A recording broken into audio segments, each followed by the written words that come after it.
یہ زمین صرف مٹی نہیں، یہ ہزاروں سال پرانی تہذیبوں کی سانس ہے۔ لیکن سوال یہ ہے، اس مٹی کے نیچے دفن خزانے کہاں گئے، اور کون انہیں خاموشی سے تاریخ سے نکال کر لے گیا؟ پاکستان کی سرزمین پر ہزاروں سال پرانے تہذیبیں موجود تھیں،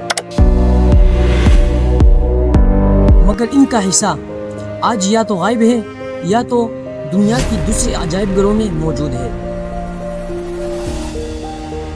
یہ صرف اشیاء نہیں، یہ صرف شناخت تھی۔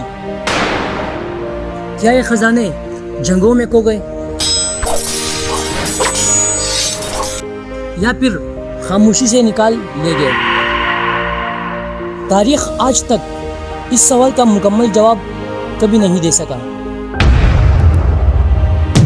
اس کہانی کا آغاز ٹیکسلا اور مونجو دڑو سے ہے۔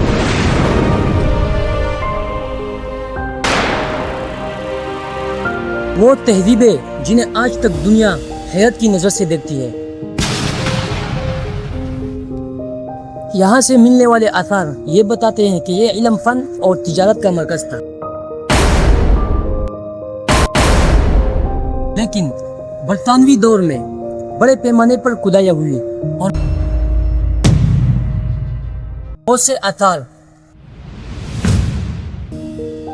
یا تو یورپ بھیج دیے گئے یا غیر قانونی طور پر کہیں بار منتقل کر دیے۔ ماہرین کے مطابق کئی اشیاء کا ریکارڈ بھی موجود نہیں۔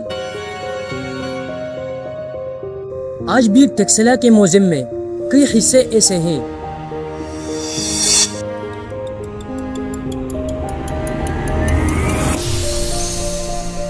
جہاں لیبل تو موجود ہے مگر اشیاء غائب ہے۔ یہ خاموشی ایک بڑا سوال چھوڑ دیتی ہے۔ اب بات کرتے ہیں قندھار تہذیب کی۔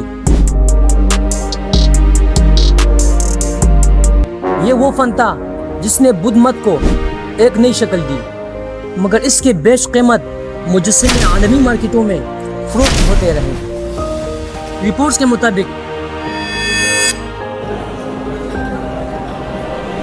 قندھار آرٹ کے ہزاروں ٹکڑے دنیا بھر کے نجی کلیکشنز میں موجود ہیں، اور ان میں سے کئی پاکستان کی زمین سے غیر قانونی طور پر نکلے، لیکن آج بھی مکمل ریکارڈ واضح نہیں۔ اب آتے ہیں مغلیہ دور کی طرف۔ لاہور قلعہ ایک وقت میں شاہی طاقت کا مرکز تھا۔ یہاں سونے، ہیرے اور نایاب نوادرات محفوظ تھے، لیکن مغلیہ زوال کے بعد بہت سا شاہی خزانہ بکھر گئے، کچھ لوٹ لیا گیا اور کچھ مختلف اداروں میں بیچ دیا گیا، اور کچھ کا آج تک کوئی سراغ نہیں ملتا۔ مورخین اس بات پر متفق ہیں کہ آج بھی اس کی فہرست موجود نہیں، اس لیے یہ کہنا مشکل ہے کہ اصل خزانہ کتنا تھا اور کہاں لے گیا۔ یہی خاموشی سب سے بڑی راز ہے۔ برطانوی دور میں کئی اشیاء لندن اور دیگر شہروں کے عجائب گھروں میں پہنچے۔ یہ عمل اکثر قانونی اور غیر قانونی دونوں طریقے سے ہوا۔ آج دنیا کے بڑے میوزیم میں برصغیر کے آثار موجود ہیں، لیکن ان کی اصل چیزیں اسی زمین سے جڑی ہے جسے آج پاکستان کہا جاتا ہے۔ یہ ایک تاریخی بحث ہے جو آج بھی جاری ہے۔ آزادی کے بعد وسائل محدود تھے اور نظام کمزور۔ اس خلا میں کئی نوادرات محفوظ نہیں رہ سکے۔ یہ مارکیٹ خاموش تھی مگر فعال تھی، اور اس نے کئی قیمتی آثار کو غائب کر دیا۔ کئی مقامات پر آج بھی شوکیس موجود ہیں مگر اندر اشیاء نہیں۔ یہ خالی پن ایک سوال بن کر کھڑا ہے کہ کیا یہ محفوظ کر دیے گئے یا غائب کر دیے گئے؟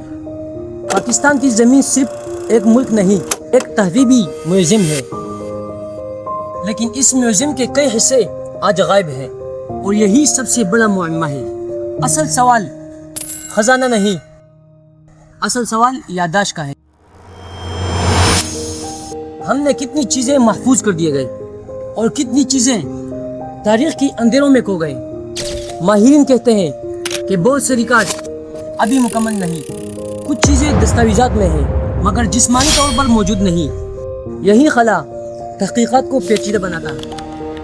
وقت گزرنے کے ساتھ خزانے صرف مٹی میں نہیں چھپے بلکہ عالمی بازاروں اور عجائب گھروں میں بکھر گئے۔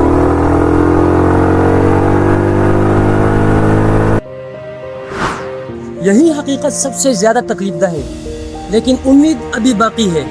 ڈیجیٹل آرکائیوز، تحقیق اور عالمی تعاون سے بہت کچھ واپس لایا جا سکتا ہے اگر ہم چاہیں تو۔ اصل جنگ خزانے کی نہیں، حفاظت کی ہے۔ یہ سوال آج بھی زندہ ہے کہ ہم اپنے ماضی کے ساتھ کیا کر رہے ہیں، کیونکہ جو قوم اپنے خزانے بھول جائے وہ صرف زمین نہیں کھوتی، اپنی پہچان بھی کھو دیتی ہے۔ اور شاید کچھ خزانے آج بھی موجود ہیں، بس ہمیں انہیں دیکھنے کی صلاحیت کھو چکے ہیں۔